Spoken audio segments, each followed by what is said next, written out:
This is Comic Shenanigans, episode 1125, a conversation with Ron Frenz, creator commentary on Venom 252. Ain't no stopping them shenanigans. Love getting into shenanigans. All up in them shenanigans. Shenanigans. Shenanigans. Shenanigans.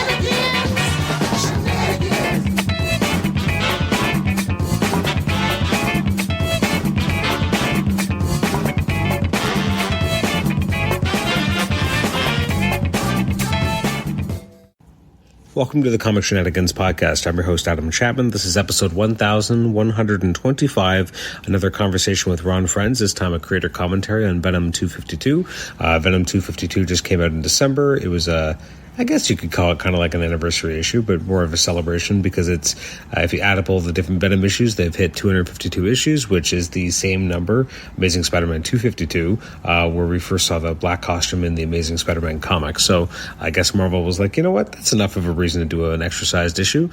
So in the newest issue of Venom, we have a regular story by the regular creative team and a couple backups. One of these backups is by Ron Frenz and Tom DeFalco, or I should say the legendary Tom DeFalco and Ron Frenz, as they do an untold story set around the time of Amazing Spider-Man 252. So you have the black costume. He's not quite Venom yet. You have Eddie Brock, who's not yet the Eddie Brock we know in terms of he's not bonded with the symbiote yet. So a lot of really cool stuff in that story. So Ron came back on the show to chat about this particular issue. This is his 18th time on the show. And this was a lot of fun to be able to kind of go through this, the ins and outs of this 10-page story. Similar to the last story that we had talked about, the Fantastic Four Fanfare issue 3 backup that we talked about back in August. I once again was lucky enough to procure the last page of this particular story in terms of the original art. So we talk a bit about process work, the original art, what he does on the back of the original art boards, light boxing, etc. So this is a really interesting process conversation as we really break down this 10-page story. And then the next time that Ron comes back, hopefully, we will finally get into the Thor Epic Collection in Mortal Flesh, which was the plan originally. And then this, we had some rescheduling. We ended up having to reschedule to after Venom 252 came out, which was just too good an opportunity to pass up to really delve into this 10-page story. So I promise next time we'll be talking about Thor. You can email me at comicshenanigans@gmail.com, rate the show on Apple Podcasts, listen to us on Apple Podcasts, and also listen to us on Spotify. Next week's, or maybe not next week, but an upcoming episode, we'll have Pat Olive coming back to the show, working on some other guests for the new year. But this is the first episode of 2026. This is coming out a couple days early. Usually this would come out on the 3rd of January. We're coming out a little bit earlier on January the 1st to celebrate the new year with a new episode, a new year of Comic Shenanigans. So thanks again for listening as we go through this preamble, and let's jump right into the conversation with Ron Frenz as we talk about Venom 252. Thanks so much for joining us, and let's jump right into the conversation. Enjoy.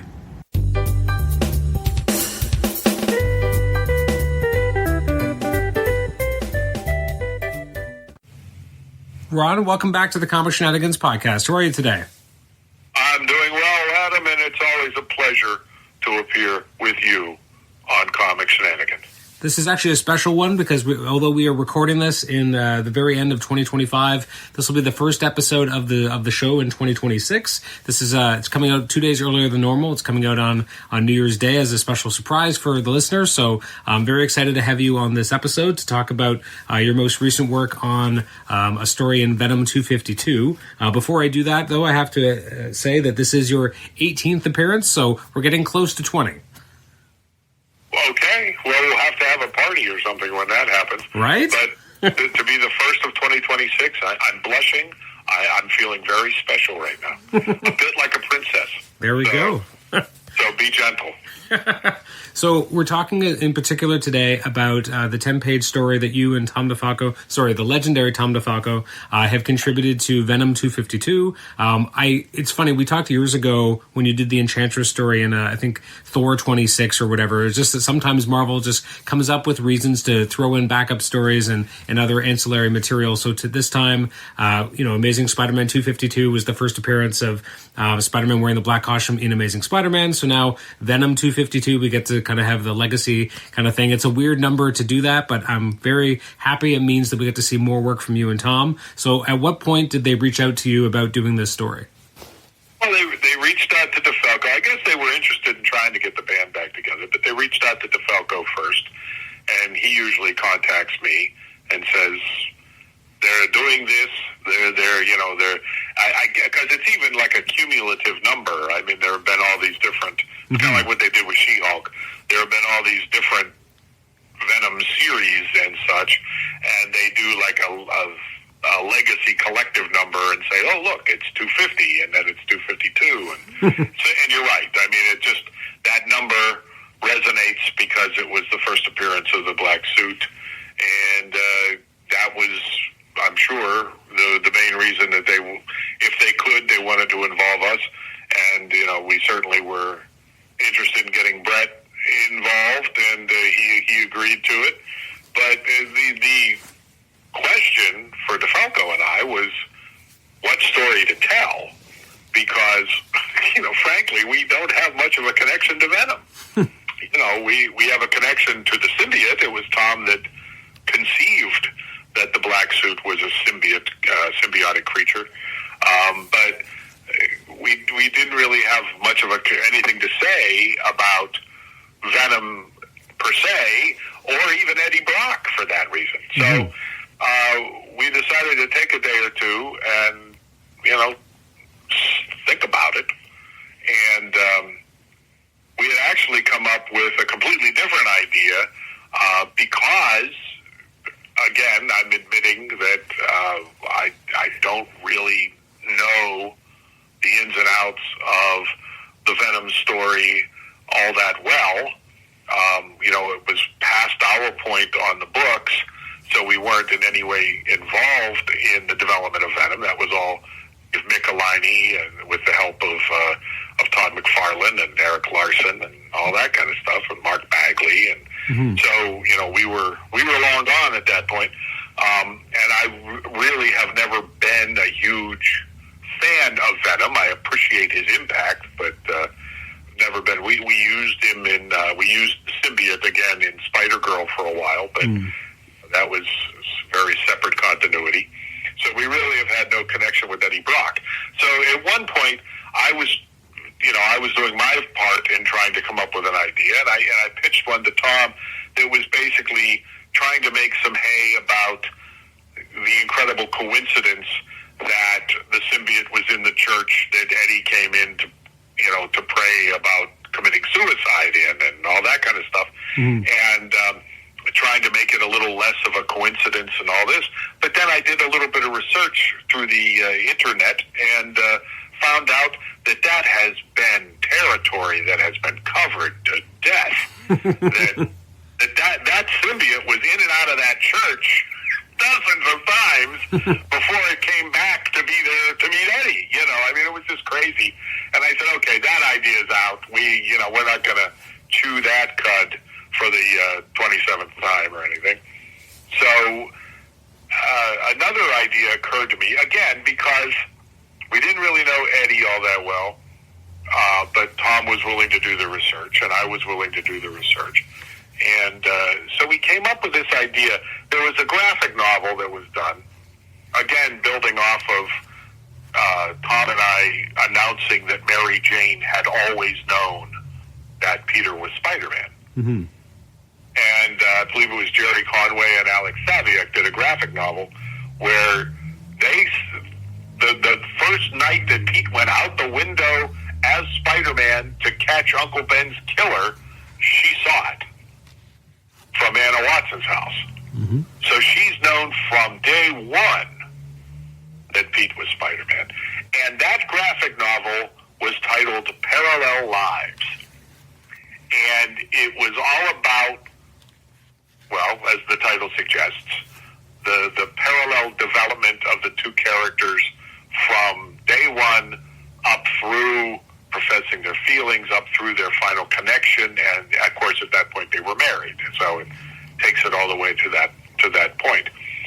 And that format made me very curious about let's do something, because we can't. We decided we wanted to do something set in the period of time that we were handling the symbiote, which were those few nights that it was taking Pete out for a run. And I'm aware that they even did a mini-series or something at one point a few years back where they made a lot of hay about those nights that the symbiote was taking Pete out for a run. And, they even did something where, because he was so mysterious and quiet, that's when Jean DeWolf started to have feelings for him and weird stuff like that. I didn't read it, so I'm not trying to be derogatory about it, but they covered that ground a lot. So, again, we didn't want to just add to the mess of retro continuity. So we wanted to do something, relatively basic, but that could resonate character-wise. And, part of that was when we meet Eddie Brock, he has a history with Spider-Man that we never saw. Okay? So we thought, okay, maybe we can add something to that. We can add some tone and texture to Eddie Brock's resentment and hatred for Spider-Man. So that was in the mix. And I liked the idea of ships passing in the night type of thing, the similarities and the differences between it actually started to really appeal to me that, the parallels between the symbiote and Pete's relationship and the fact that it was that the symbiote was feeling rejected and that the bond was breaking down, and Eddie's marriage and the fact that he felt that he was losing his connection to his wife, or that he wasn't appreciated, and all of this, and how those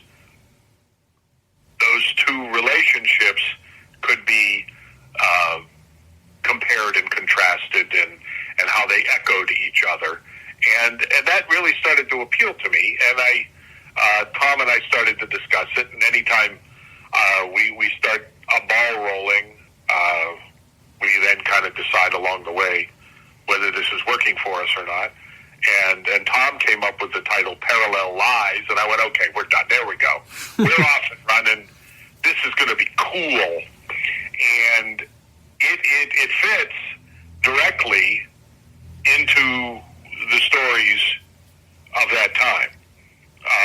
There are some panels in this 10-page story that are recreations of panels from the original run. So you can place it exactly where it was happening in the original run, around the time of, what would have been, it would be like, 255, 256, something like that. I have a very specific question, because you mentioned the idea that some of the panels are similar, or recreations of things from the original run. On the second last page of the story, you have some shots of Spider-Man kind of looking very lithe, very skinny. Were those deliberately based on the original sketchbook ideas for the black costume? Yes, those are lifts from Rick Leonardi's sketches of the black suit when he was preparing for his 2 issues that he did immediately after the introduction of the suit. Yeah. So what I liked about them is they look alien.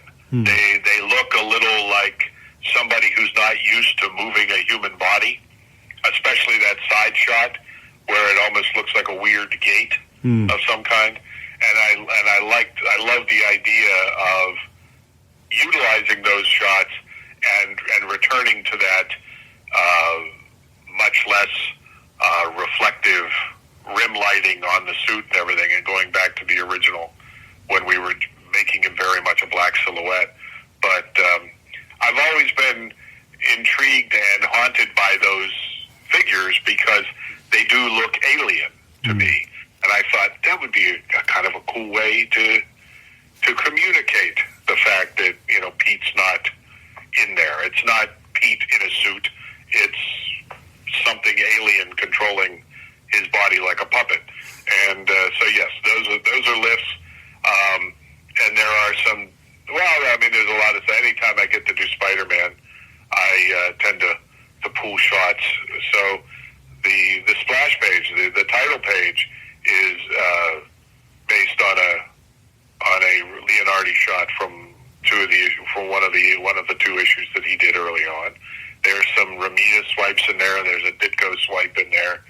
You know, I every time I get to do Spider-Man, it's a celebration for me of all things Spider-Man. But the sequence where Pete wakes up from the nightmare and the suit retreats to the chair, and he doesn't know that the suit has had him out for a run. There are some panels in there that are pulled right from, I think it's like 258 or something. It's right before. Mm-hmm. It doesn't say in the original story how long it is between that scene and when he finally gets to Four Freedoms Plaza to meet with Reed Richards. But it's in that issue, I believe. And we just took the liberty of suggesting that it wasn't the very next day or that day, that there was at least one more night before he was moved to visit the Fantastic Four. So, but if you check that issue, inked by Joe Rubinstein, the shots of him in the bedroom when he wakes up from that nightmare are recreations of the original scene. Mm-hmm. So, for sure. But they're being narrated and shown from the point of view of the symbiote. Which is a cool way to kind of invert it. I'm curious about, again, going back to page 9 there, with what you're talking about with the kind of the black effect on the costume and not having the usual kind of glint, but just having it more of a straight black. Was that a very specific note then to the colorist to, this is what we're trying to achieve to make sure that it did have that look to it? And did you have a chance to look at it before it kind of went further just to make sure that it did express that vision of the art? Well, it was handled in the ink. I full penciled the job, but the blacks and the way the blacks were handled would have been determined by myself and by Brett, Brett Breeding, and not so much the coloring. Because where we did leave any kind of rim lighting to separate limbs and things like that, I think they did a nice job of. They didn't make it the bright blue that we used back in the day, so it still read very, very dark and mysterious and all of that. But for the most part, what I wanted to do was, because fairly quickly, we had an intention with the black suit to very much make him a silhouette and only use rim lighting when it was necessary, when a limb was in front of his body or something like that. But very quickly, myself and the other illustrators on the Spider-Man titles at the time realized that, the whole point of a comic book is, dynamic figure and the animation of the dynamic figure. And we very quickly reverted to doing more rim lighting, like a la the Black Panther or something like that, just to make the character, make the figure more dramatic. We pretty quickly got bored with the black silhouette with the white spider on it, and almost immediately started adding more and more rim lighting to it and everything. So it was something I wanted to do to just place it very much in the moment. I even played with the idea. I ended up not doing it because I wasn't sure anybody would get it or care. But there was some question from issue 252. The spider, the big white spider, only has 1 point on its little butt, and very quickly it became 2 points on its little butt. And a couple of times on Facebook, people have asked me, was that a decision that was made amongst all the artists at the time? Was that something that came from editorial? Why was that change made and everything? And I honestly don't remember. But the bottom line is, in story, if you want to, I mean, you can take it however you want to take it. If you want to worry about it, you can worry about it. It's going to be hard to get a definitive answer about it. But the bottom line is, look at it as the first indication that the symbiote could change its appearance. Because we very quickly immediately established that the suit could change and make itself look like street clothes. That's right there in 252. So it's also completely possible and feasible and reasonable that, you know, the suit could have 1 point on the spider in 1 minute and 2 points the next minute, because it shifts and changes and all that kind of stuff, you know. So I said, you know, when you look back at those issues, take that as the first clue that there's something up with the suit, you know. And it works for me. It works for me. But I considered in this issue having, you know, have it change mid-scene, or do the opening sequence with 1 point and then add the 2 points later, and I kind of decided against it as it just being a little too cute. But and again, I'm almost sure nobody would have caught it. But you know, what do I know? I don't know. I feel like people would have caught it. I don't know if they would have understood the why, and I think there would have been a lot of questions about, well, why does it change? Was this a mistake? So I think people would notice, but I don't know if they would have understood the intent. Although I do like that you basically gave yourself a no prize there, coming up with a good in-story reason for something. Well, yeah, exactly. I get the imaginary no prize. But, I mean, because I'll tell you, there were a few things I did in the pencils that I didn't accurately communicate to Brett, and I was trying to be very subtle about it, but there were 1 or 2 shots of the symbiote in this story that I had one eye bigger than the other to try to cheat an expression of curiosity and everything. And Brett didn't catch it. He just took it as Ron got a little wonky on the eyes. So he fixed it and evened them out. And that, again, was going to be my indication that this is a living thing. Although, just as a what's the term I'm trying to think of an artistic indulgence, we do that with Spider-Man's eyes all the time to show emotion, you know, that kind of thing. But in this case, it would have been another indication that this is not just a suit, you know. But it was in my pencils, as I've compared the pencils and the inks. In the pencils, it was too subtle because Brett just wrote it off to, you know, Ron screwed up and evened them out, you know, that kind of thing. Yeah. So. I do have a question for you about, you talked about how you didn't have much of a connection with Eddie Brock because, again, he was kind of after your time. So when you're illustrating a lot of Eddie Brock in this story, I'm curious about kind of what model or what kind of version of the character you kind of went to as the model you wanted to use. The animated series. Okay, so that was going to be my next question. That is, if anybody catches that, it's very deliberate, because I was looking at Eric Larson's stuff, I was looking at Todd McFarlane's stuff, and it was all over the place. And it's almost impossible for somebody like me to recreate a Todd McFarlane character and make it look like something. I see it completely as my own failing, but I was looking at reference of Eddie. I had a whole file of reference of Eddie Brock by a whole bunch of different artists, and what ended up working for me was looking at the Fox series, because the version that they did on the Fox series was a really consistent, stylized, simplified version of Todd McFarlane's design. So I went, wow, these guys already did it for me, so I'm going to use that. In fact, I put color notes all over this thing that in the main part of the story, the main body of the story, Eddie's wearing a yellow-orange turtleneck and a blue jacket with a light blue collar and everything, and that's right off of the model sheet from the Fox Spider-Man series. Okay. So it's funny because I've said this off podcast, I could say it now, that I am now the proud recipient of the last page of this story. I was looking at it with a good friend of mine on the weekend, and he's like, this looks just like the animated series. I'm like, yeah, I should probably ask him about that. I'm glad somebody noticed it. I'm thrilled. And the shot of the nightmare is much more what they did on the animated series than what we did in the comic book.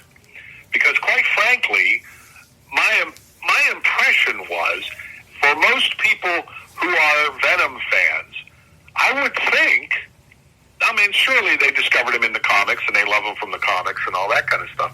But I would think that the Fox Spider-Man cartoon was the first real mass market exposure to Venom, wouldn't you think? Absolutely. Yeah. So I kind of figured, I'm going to embrace that. Believe me, I'm old. The 1967 Spider-Man series was my Spider-Man series. So I did not follow the Fox series religiously or anything.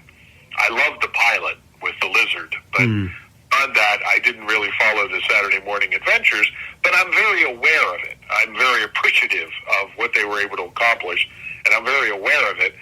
And so that, yes, I pulled a lot of reference off the web and looked at a bunch of model sheets that I could find on the web and was embracing Eddie from that series as my Eddie. So, yeah, that's all very true. And please tell your friend that thank you for noticing. Because I haven't seen any mail on it. Nobody has come onto my Facebook page to say, I saw what you did, or anything like that. So I'm thrilled that somebody noticed it. What's funny about it is that when we see Eddie first, it's not completely obvious yet because, as you say, you build the ensemble, right? So when he's at home with his wife, he's talking like he's wearing what will eventually become kind of his quote-unquote kind of uniform from that show. As he's going out, he puts on the jacket. Now he's doing up the jacket, and you're like, oh, hold on a second. There he is. Yeah. Well, when we first see him, he's wearing a vest and a dress shirt and all that kind of stuff in the first scene. But yeah, it's I didn't want to be really heavy-handed with it.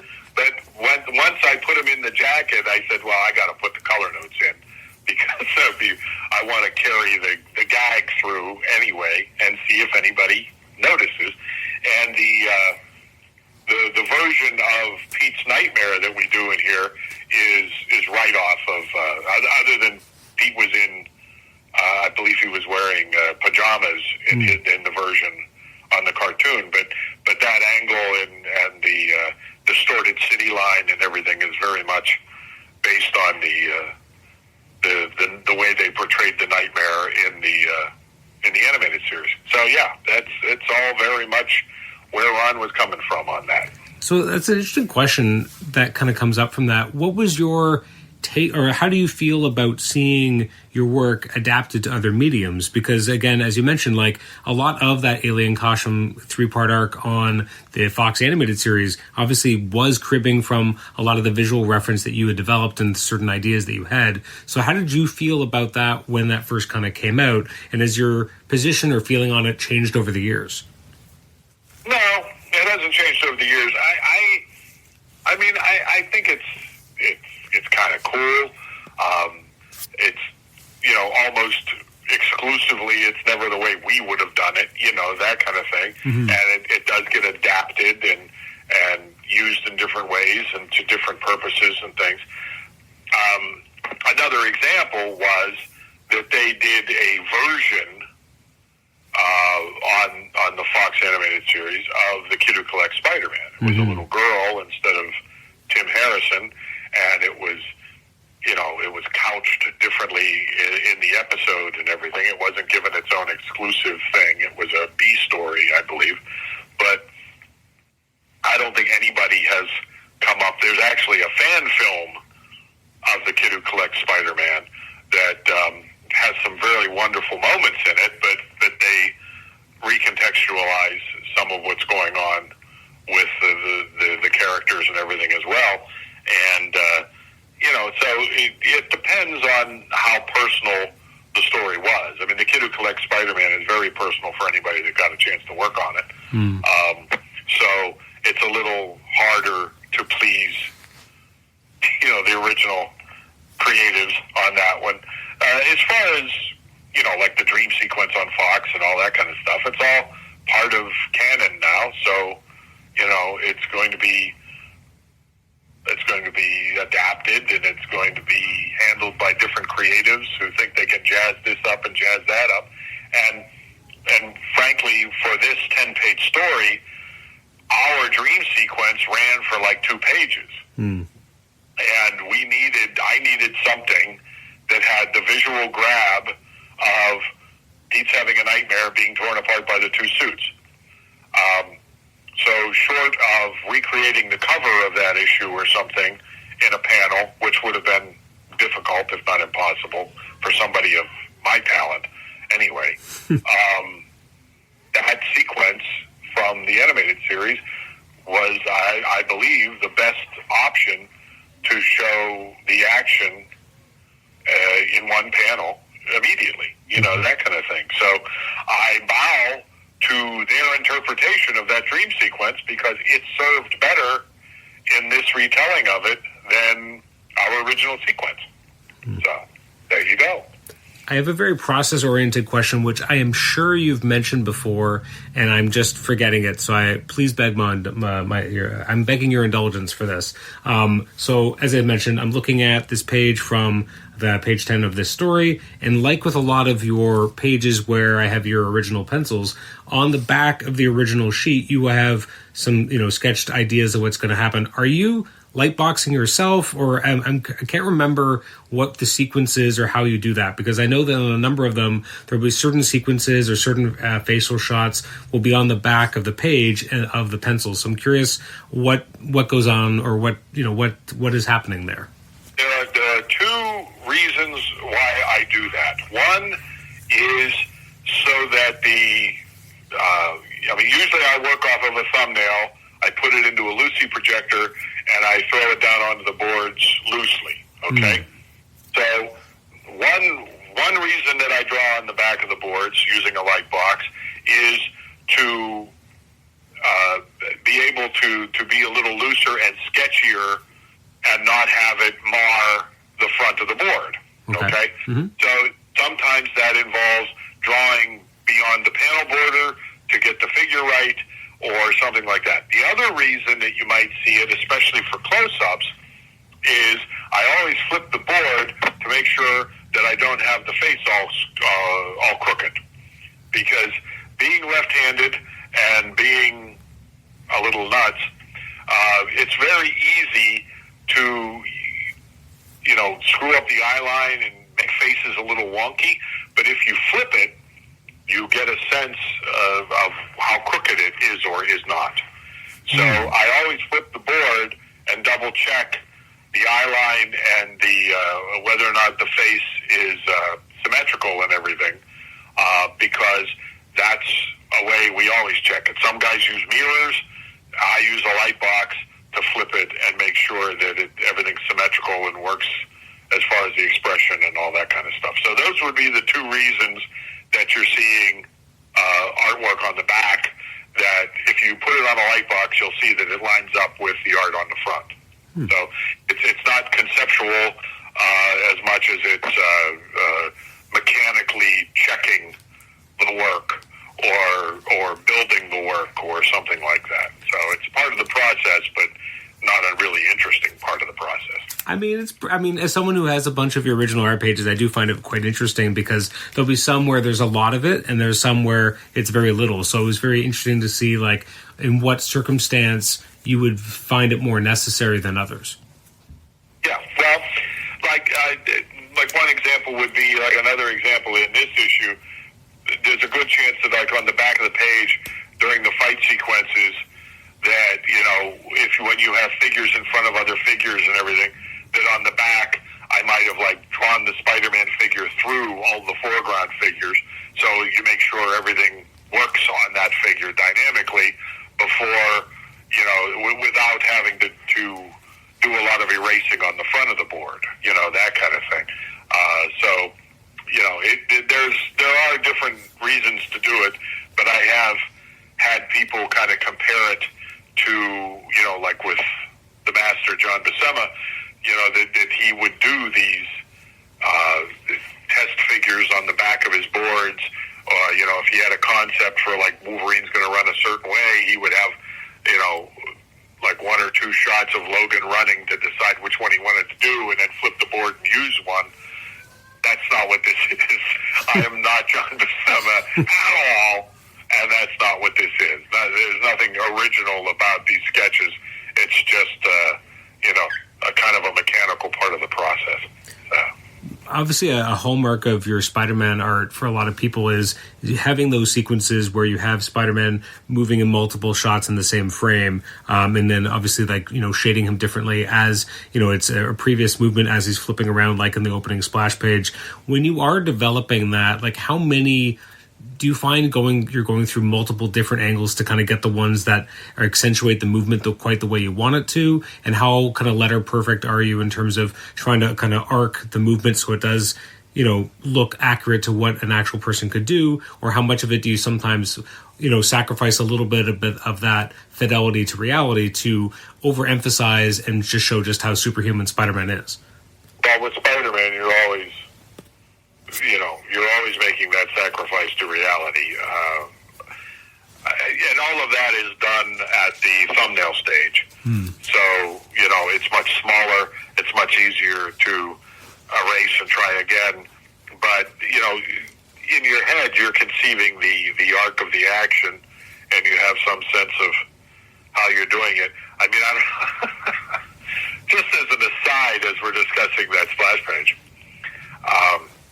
I don't know if you noticed this as you were reading through it with your friend or coming up with questions, but one of my favorite things, which is just Tom being Tom, is that in the captioning, it's talking about what the symbiote is thinking, and it says, others of this species are lacking 3 males to attack a single female.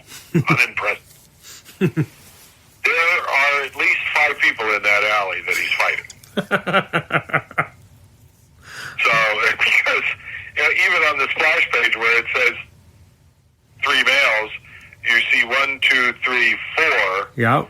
Then when you go to the panel on top of page 2, there are 2 already unconscious on the ground, and 1, 2, 3 more, plus the guy who really wasn't a part of all of it that the symbiote punches anyway. So, the symbiote can't count. Oh my God. I mean, that's more realistic than Tom not being able to count, right? Oh, I know Tom can count. Because he's remembered every time I've screwed up. So, I know he can count pretty high. But the symbiote, apparently, it's one of the alien perceptual things that Tom is subtly suggesting would happen with a symbiotic creature from another galaxy, that they can't count. I want to talk about that last page because, again, obviously I have a vested interest in it as the current owner of that page. One thing I really loved about it, and seeing in your pencils especially, is you mentioned ideas before about trying to show how alien the costume is and how, Peter's not awake, so it's going to come off differently. So that first shot on that page, that first panel, that kind of weird, almost kind of weird head tilt that doesn't look, again, like something would be normal, is it's so evocative. So I really enjoyed seeing that. Seeing the original pencils, it made me realize, and I don't think I really appreciated this before, how much work it must be to make that white symbol on his chest look right when it's just the absence of of line work. Like, I obviously, intellectually I must have known this already, but seeing it in your pencils, I'm like, oh, you're just drawing the between all the different legs on the spider. So you're using negative space.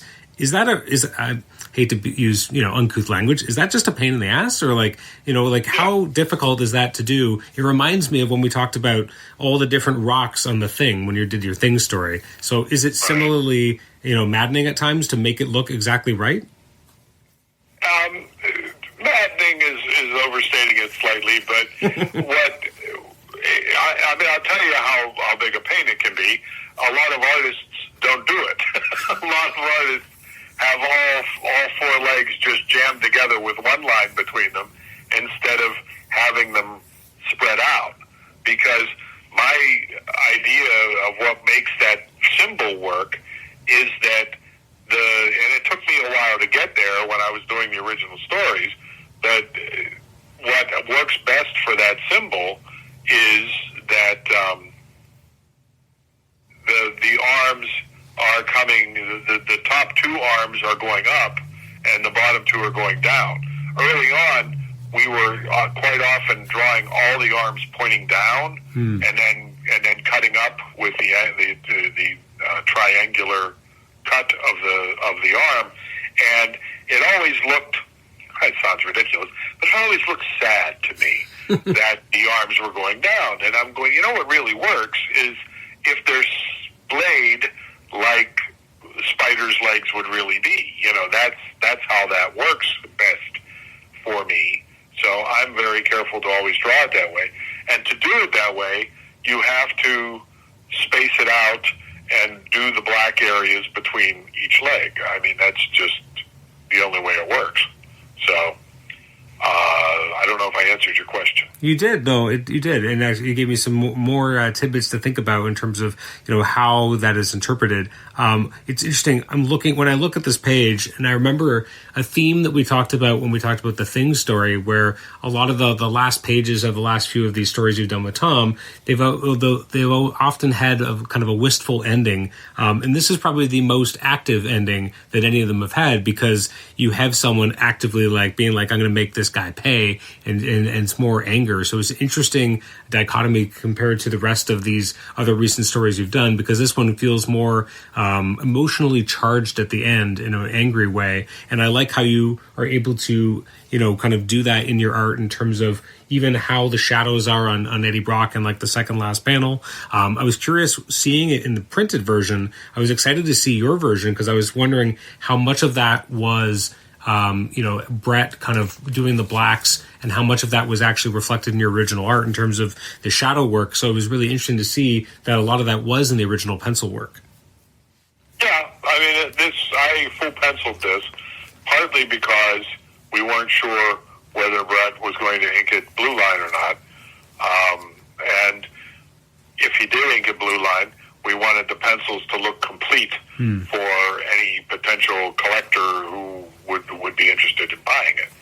So, so these would be considered full pencils, and most of the decisions as far as lighting and everything were made by me and carried through by Brett and the colorist, that kind of thing. So, and then I agree with what you're saying as far as, the difference you're seeing between other pages you've collected from the other 10-page stories and this is that poor Eddie is not all that introspective. Certainly not at this point in his life. He's a bitter man, and finds some way to blame everybody else for what's going on rather than himself. So. One thing I think I've always been marveled at this with you, and I always try to give you your flowers as much as possible. Looking at this page in particular, the third last panel, you have Eddie Brock kind of looking and watching Spider-Man swing away, and you have the shot of a few different buildings that are in the background, and the level of detail that you give these buildings that don't need to be given this detail, but you make the world feel so lived in and so developed that this is, you're not expecting a colorist to fill in the work. Like, you're doing the work and you're adding in these backgrounds. I very much appreciate it, especially obviously having original art now and being able to say, like, you can see everything about, like, there's design choices in, like, the building that's next to Eddie. You can see the light reflected, like, all these decisions, they're so small, yet they add to the element of making the world feel lived in. I very much appreciate and want to make sure I'm giving you proper due for that, because I feel, especially in the modern age, a lot of people don't necessarily do that, or they don't feel it's as necessary to add that level of detail. And so just looking at it, it's incredible. It's one of those things where when you look at the printed version,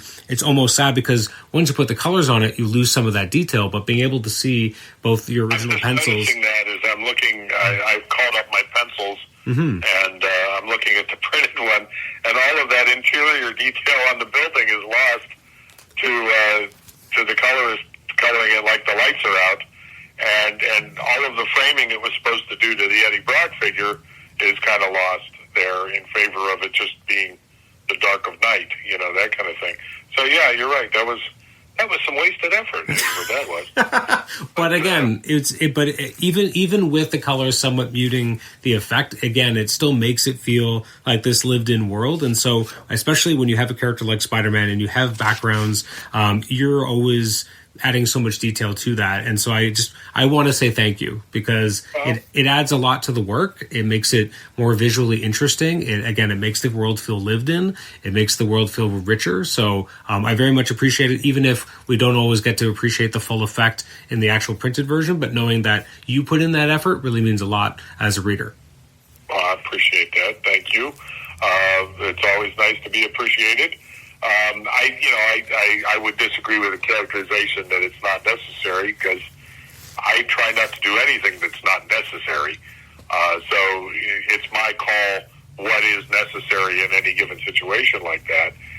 And, so I don't do it unless I feel it's necessary. And you're right. I mean, you have to make the call as to, what's worth adding and what isn't.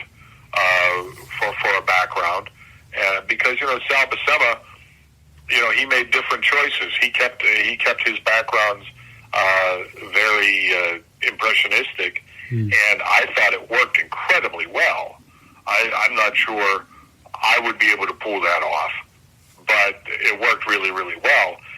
And Sal at one point said, "You must really enjoy drawing these backgrounds." And I went, "What makes you say that?" And he goes, "Because you draw the background." I said, "Oh, no, I don't, that's not like my favorite part of the gig. But it is Spider-Man, and New York City is a character in the book. And, I grew up with Ross Andru's work, and he would go out and take his own photographs of areas of New York because he lived in the area. And he was able to, do a wonderful job of capturing the real topography of New York. And it was just genius. I mean, if you've never looked through the Ross Andru run of Spider-Man to appreciate how spot-on accurate all the landmarks are, and, everything from the cable car to, every plant down by the river and everything, he was working off of his own photo reference, and it was just stunning work. You're talking about making the world seem lived in. His was for real. It was wonderful stuff. And, you can go to New York and you can go to some of the areas that, that Spider-Man went to in those stories and see it for yourself, that, holy mackerel. I mean, Mr. Andrew was never missing a beat. I mean, it was incredible. Now, I don't live in New York. I came back from my first trip to New York after being hired on Spider-Man, and was able, it was a weird, odd thing to me, but I could go into bookstores here in Pittsburgh and not find as many photo reference books on New York as I did in New York. I took a tour of the city with my editor, Danny Fingeroth, and we went into a bookstore, and I was able to find these wonderful coffee table books of New York, from the air and from New York's mysterious rooftop world, with these wonderful black and white photos of the Spider-Man rooftops, the ones that Steve Ditko was so fantastic at capturing, that kind of thing, and Central Park and all that kind of stuff. And I had those books right by my desk while I was doing Spider-Man, and I still get a lot of use out of them to this day. But nobody had the access that Ross Andru did. Mm-hmm. And he did a wonderful, wonderful job with that, enhancing the realism of the character and stuff. But yeah,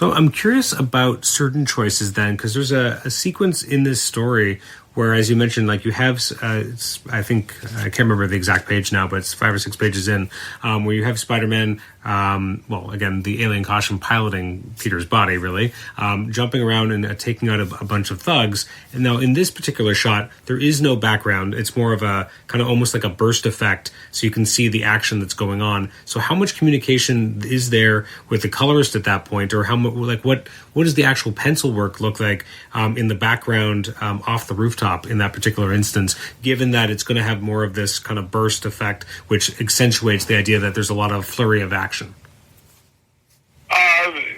That's a decision that's made just because if I honestly feel if I would have tried to put a city background back there, that it would have just confused the action of the figure, that kind of thing. So it's just, there's a term that I'm,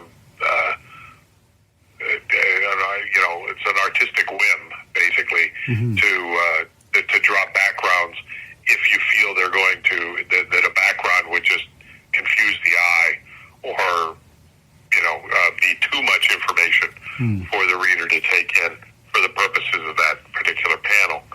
So as far as, the colorists making their choices, we weren't shown the coloring of this before it went to press. So I don't know if I would have made any notes, but I wasn't given the opportunity. And, it's really, they're paying the colorist to color. So I don't necessarily see it as my place to have too much of an opinion. I mean, if you're talking about the scene, the multi-image scene where he's taking out a few of the mercenaries. Yeah. That's, very much based on the many types of scenes like that Steve Ditko did. And were it me, I might not have gone with the bright yellow background. I might have gone with a lighter blue to indicate that we're still at night, that kind of thing. But the colorist made the call, and I think it works. I don't think it violates the reality of the implied reality of the scene or anything. No, I do think it accentuates what you have on the page. It's interesting because then at the bottom panel of that page, it then reverts back to a more kind of nighttime look, and it almost makes me want it to look like the top one again. Like there's just something about how the top one pops more, even though, again, as you said, like it's still nighttime, but there's just something about how it integrates with the action you're putting on the page, and so it comes more alive. And so I feel like my senses are more activated by it. It also reminds me, it's still modern coloring, but it reminds me more of the classic 4-color. It's a comic book. Yeah, whereas the one on the bottom, it feels more modern, and sometimes I like the 4-color process where things were a little bit more brighter and more expressive, and because they had more limited palette. And so exactly. I think often that works more. Palette. You're right. So there's just something about, it's interesting to look at older comics, and I love the choices that are made to make things work when they had more limitations. It's almost like you can do so many things now that there's almost less, not creativity, and that seems too damning to a colorist, so that's not fair. But I hope you understand what my intent is. There's just something about seeing the creativity within a limitation that sometimes makes the colors pop in the 4-color process, if that makes any sense. The best colorists of the Bronze Age, the Klaus Jansons, the Christy Shields, the Brett Breedings, the Andy Yanchez's, the Tom Palmer when he would color his own work. I mean, what they were able to do with the limited palette was genius. Just genius. Mm-hmm. Absolutely. And, you're right. It's sometimes, and I don't pick fights with colorists because we rely on them to bring the images to the readership ultimately. Mm-hmm. But, giving them more bullets isn't necessarily the solution every time. I mean, it's like when color holds became even easier with computers. and I've had jobs colored by different people that the color holds just went nuts. And the biggest problem I have with color holds, even as part of backgrounds and everything, is that I'm making decisions as a penciler that have to do with the weight of the panels and the balance of blacks and lights on the page. And I'm making those decisions all the time, and so it's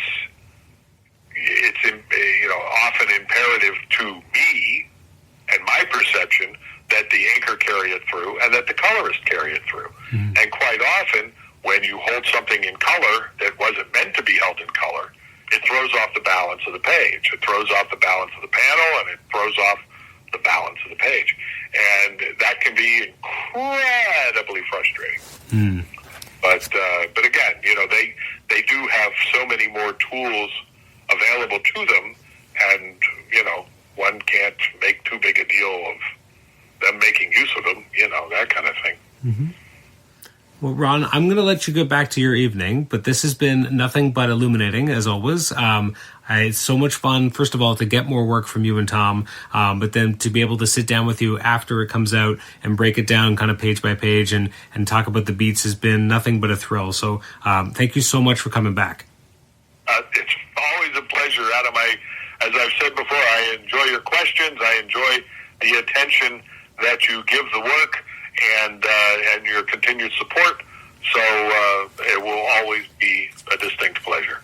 Excellent. Thank you. And again, we will, next time you come back, I promise, unless you have another 10-pager coming out right before, we will talk about the Thor epic Immortal Flesh, hopefully sooner than later, but because it was such a fun read when I got to reread it recently, so that'll be a lot of fun to do. But people should go check out Venom 252 if they haven't already, to be able to experience this brand new story from Tom DeFalco and Ron Frenz. Ron, thank you so much for joining us.